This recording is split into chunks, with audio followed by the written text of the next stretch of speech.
Assalamu alaikum dear students. I hope you are fine. Welcome to Psychology with Muqaddas and Psyche Seeker. And I hope you have joined both our communities. So thank you so much.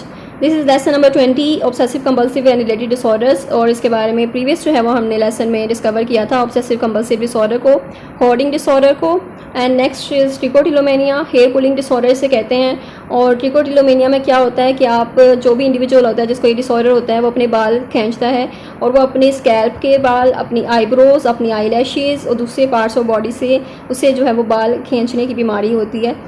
ये disorder होता है, यानी अपने वो बहुत ज़्यादा ये बाल जो है वो खींचता है, उसे स्ट्रेस होता है, एंग्जाइटी होता है, सो वो हेयर पुलिंग बिहेवियर में इन्वॉल्व हो जाता है। सो यहाँ पर ये इसी डिसऑर्डर की एक जो है वो ओवरव्यू है। इसमें आप क्वेश्चन में आपसे पूछा जा सकता है, ओवरव्यू भी जस्ट ब्रीफ जो है वो डिस्क्रिप्शन पूछी जा सकती है किसी भी डिसऑर्डर के बारे में, या फिर आपसे ओवरऑल जो डायग्नोस्टिक क्राइटेरिया है वो भी पूछा जा सकता है। सो इसमें क्राइटेरिया यही है कि बार बार आप जो है वो बाल खींचते हैं अपने, जिससे आप हेयर लॉस हो सकता है आपको, और वो आप उसको स्टॉप करने की कोशिश करते हैं लेकिन उसको नहीं कर पाते। नेक्स्ट है excoriation disorder. Excoriation disorder means skin picking disorder भी इसे कहते हैं, यानी आप उसमें अपनी स्किन जो है वो खींचते हैं। अपनी स्किन स्किन पिक करना मींस स्किन को आप डिस्ट्रॉय करते हैं, या फिर आप अपनी स्किन जो है उसको नोचते हैं इस तरह से, और जिससे आपको जख्म वगैरह हो सकते हैं। इसको आप स्टॉप करना चाहते हैं, इस बिहेवियर को कम करना चाहते हैं लेकिन नहीं कर पाते, आपको एंग्जाइटी होती है तो आप इस तरह के बिहेवियर में इन्वॉल्व हो जाते हैं। अपनी आर्म्स के, लेग्स, लिप्स वगैरह, स्कैल्प और किसी भी तरह की ये बॉडी पार्ट्स में से आप अपनी स्किन पिक करते हैं, अपनी स्किन को नोचते हैं, जख्म बना लेते हैं उस पर, और इस तरह से आपकी जो एंग्जाइटी है आपको उससे रिलीफ मिलता है। सो नेक्स्ट इसका डायग्नोस्टिक क्राइटेरिया भी यही है कि आपकी स्किन पिकिंग जो है, ये स्किन नोचते हैं आप अपनी, वो सारे जो स्किन लेयर्स में कन्वर्ट हो जाते हैं, यानी आपके स्किन पे जख्म बन जाते हैं उस तरह के। नेक्स्ट है सब्सटेंस मेडिकेशन इन यूज, यानी इसमें जब आप कोई सब्सटेंस यूज़ करते हैं, कोई मेडिकेशन यूज़ करते हैं जिसकी वजह से आपको ओसीडी के सिम्टम्स आना शुरू हो जाते हैं, सो उसको फिर हम इसमें इस डिसऑर्डर की कैटेगरी में इंक्लूड करेंगे। नेक्स्ट है obsessive compulsive disorder due to another medical condition, यानी कोई और मेडिकल कंडीशन की वजह से आपको ओसीडी के सिम्टम्स आ रहे हैं।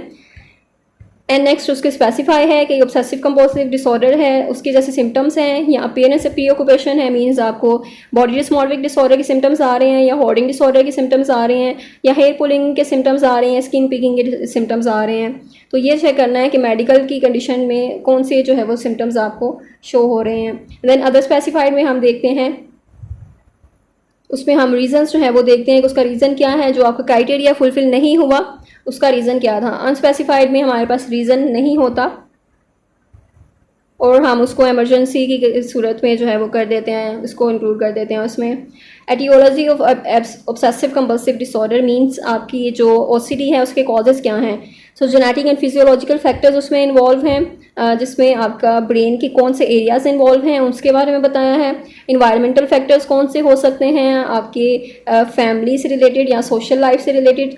देन टेम्परामेंटल, यानी आपकी जो पर्सनल फैक्टर्स हैं, आप में जो पर्सनल जो क्वालिटीज़ हैं आपकी क्या इस तरह की हैं, या इंटरनलाइजिंग सिम्टम्स हैं आप में, और ये नेगेटिव परसेप्शन है, so that leads to OCD. And then behavioural explanation, behavioural explanation में आप देखते हैं जो ओसीडी या कंपल्शंस हैं आपकी, तो उसके रिलेटेड आपकी जो एंग्जाइटी है वो किस तरह से रिलीफ आपको मिलता है, इस वजह से आप उसको कंपल्शंस में इन्वॉल्व हो जाते हैं। And then aetiology of BDD है, और इसमें जेनेटिक एंड वो देखते हैं हम फिजियोलॉजिकल फैक्टर्स कौन से इन्वॉल्व हैं, और इसमें इन्वायरमेंटल फैक्टर्स कौन से हैं, आपके चाइल्डहुड एक्सपीरियंसेस हैं, नेग्लेक्शन है, या मीडिया प्रोजेक्शंस हैं कुछ जिनको आप उनका जो आप मॉडल्स हैं कोई उनको फॉलो करते हैं। एंड देन होर्डिंग डिसऑर्डर में जेनेटिक फैक्टर्स भी हो सकते हैं, इन्वायरमेंटल भी हो सकते हैं, टेम्परामेंटल भी हो सकते हैं आपके। एंड देन सीबीटी यानी कि बिहेवियर कॉग्निटिव बिहेवियर मॉडल जो है वो CBM, उसमें हम देखते हैं कि कॉग्निशन जो है वो किस तरह से इसमें इन्वॉल्व है। होर्डिंग डिसऑर्डर में क्या कॉग्निशंस होती हैं, और आपकी जो पोजेशंस होती हैं, अवॉइडेंस बिहेवियर होता है, स्ट्रेस को मैनेज करने के लिए जो आपकी कोपिंग के स्ट्रैटेजीज़ जो होती हैं वो स्ट्रॉन्ग नहीं होती या वो वीक होती हैं, तो माल एडजस्टमेंट जो है वो बहुत ज़्यादा है, और जिसकी वजह से आप फिर इस पर इन्वॉल्व हो जाते हैं। सो ट्रिकोटिलोमेनिया का भी, एक्सकोरिएशन डिसऑर्डर का भी सेम जो है क्राइटेरिया है, सेम एटियोलॉजी है उसकी, और इसमें से कोई भी आइडियोलॉजी जो है वो पेपर में अलग से आ सकती है। और ये सारे क्वेश्चंस आपको गाइड कर दिया गया है एक वीडियो में, जिसमें सारे MCQs और शॉर्ट क्वेश्चन सब कुछ आपको बताया है। आप उस वीडियो को कंसीडर करें, डिस्क्रिप्शन में आपको लिंक मिल जाएगा या फिर आपको इस वीडियो के एंड पे मिल जाएगा। इसके अलावा साइकी सीकर को भी ज्वाइन कर लें, that is another project, another channel, and that is also for psychology and psychology students. तो उसका लिंक भी आपको डिस्क्रिप्शन में मिल जाएगा। आपने कहीं और से नहीं जाना, बल्कि डिस्क्रिप्शन में जो लिंक प्रोवाइडेड है वहीं से जाकर आपने उसको सब्सक्राइब कर लेना है, ज्वाइन कर लेना है। And thank you so much for your appreciation, for your encouragement and for your acknowledgement of our efforts. मिलते हैं नेक्स्ट वीडियो में, टिल देन टेक केयर, अल्लाह हाफिज़।